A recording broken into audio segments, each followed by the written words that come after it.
Style with trendy accessories, rocking leather jackets, elegant handcrafted jewelry, and beautifully designed moccasins from Quarry Warehouse.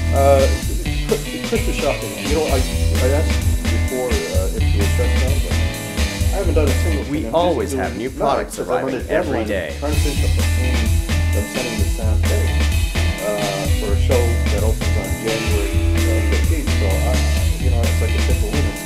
You have to come about this whole thing. Stop by this holiday season. No, I know. I'm not Quarry working Warehouse, I'm adding at style home. to Ganawagi. I'm sort of a CNI guy, but the thing is, I don't really care about it in that way. I don't really obsess over it. I could do like you could do this, right? You could go in one day and get everything done, right? Yeah. I used to do it. I used to call it guerrilla shopping. Get in quick, get out, and next one. And I used to do pretty good at it, but anyways, that's so Christmas shopping. Good luck with it. It's almost here. It's really going fast. Talking about the shopping and the weather and storms. Storms. Second complaint with Gus Sky Deer. But apparently it's the same individual who's making the complaint. Is that according to the Eastern Doors article, right? According to the MCK's press release. Oh, I'm not sure if it was in the Eastern Doors on Friday. You're right. It could be. Yeah. And there's not much facts right now. It's just that there was an issue, alleged assault, and I guess the police are looking into it. Yeah, I think just what this issue brings up is like, irregardless of what the complaint is about, because it's all rumors at this point. But this is like how many times that chiefs have been kind of like in trouble since the summer. Yeah, and it seems that, you know, and we've talked about, even, you know, I think it was one of the first shows we spoke about, I guess, what's acceptable, what's not acceptable, and what's happening outside of a normal working day for somebody who's a politician or, you know, police or fire, you know. Who's in the public eye. Somebody that's in the public eye. What's acceptable and what's not acceptable. It seems like it's all young chiefs that are getting a lot of complaints after hours. Yeah, you know, it's the thing to me is number one, and we talked about this last time. This whole after hours thing. I mean, I look at it and I say, you know, we always talk about our peacekeepers are not cops; they're peacekeepers. And we like to do this, you know. These are chiefs, okay? They're community oriented people, but it's kind of like. But then it comes to this 9 to 5 stuff. So to me, a person runs to be on a council, to be a chief. What did they say? I'm running for chief to be on council from Monday to Friday from 9 to 5. Or is it 7 days a week if the community needs you 24 hours a day? And so I always raise that question, and I always talk about that when you talk about things, because people will say, well, no, and you've said it too, they're entitled to their private lives, you know, they have a drink, whatever, you know, as long as they don't, you know, whatever.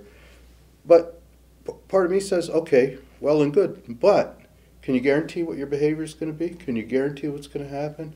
Do you think about how... You're apparently a leader, how you model leadership and the thing. And the thing that's coming out, and maybe it is also all these young guys, these kinds of things are happening in kind of like social kind of situations. Or this is the youth center. So there's nothing bad about the youth center. But these social kinds of situations, and I don't know really what's up with it. Yeah, but you know what, every day everybody's put into situations, whether or not somebody's going to make a complaint about it or otherwise. You know, when I was with the police, it was, you know, you're doing your job during the day, and sometimes you're a target after hours. It's just that how you deal with it. You know, if somebody's going to assault you, or if somebody's assaulting you, do you prevent them from doing that? You know, what's what's acceptable and what's not. In all the cases, with the exception of I guess the John D situation, it wasn't a formal complaint. Well, it wasn't a formal complaint, but it had nothing to do with, I guess, with a criminal activity, whereas an assault or, alleged threats with Carl and, alleged assault with Gus, where it's a little bit different. You know what I mean?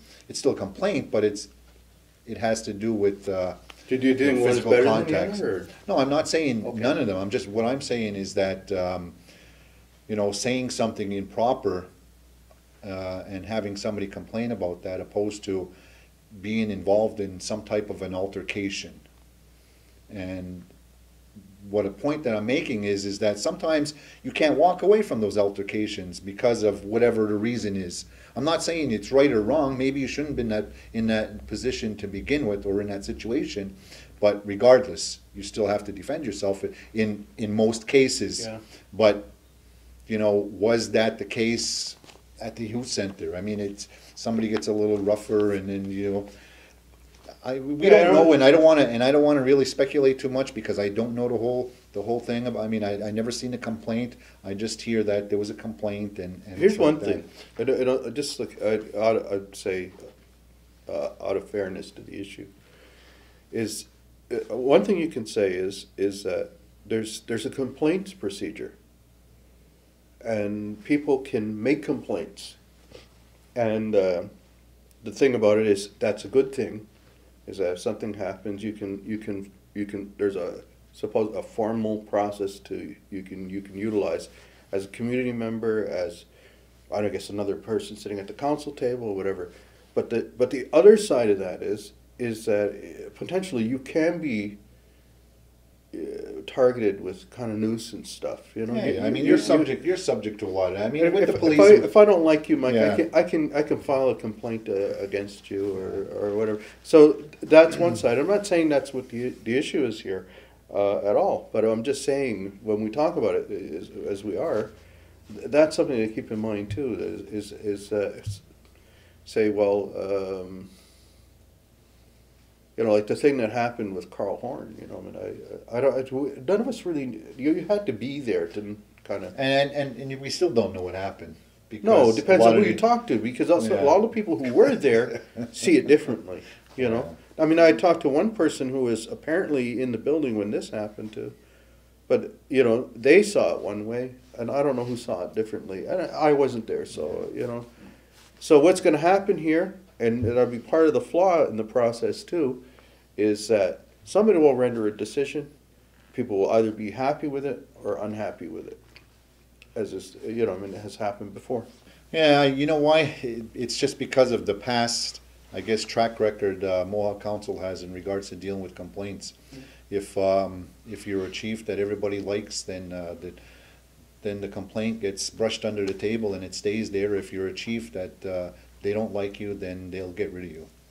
And they have the process to do it. With that, though, we're going to take a quick break, and we'll be back right after these messages.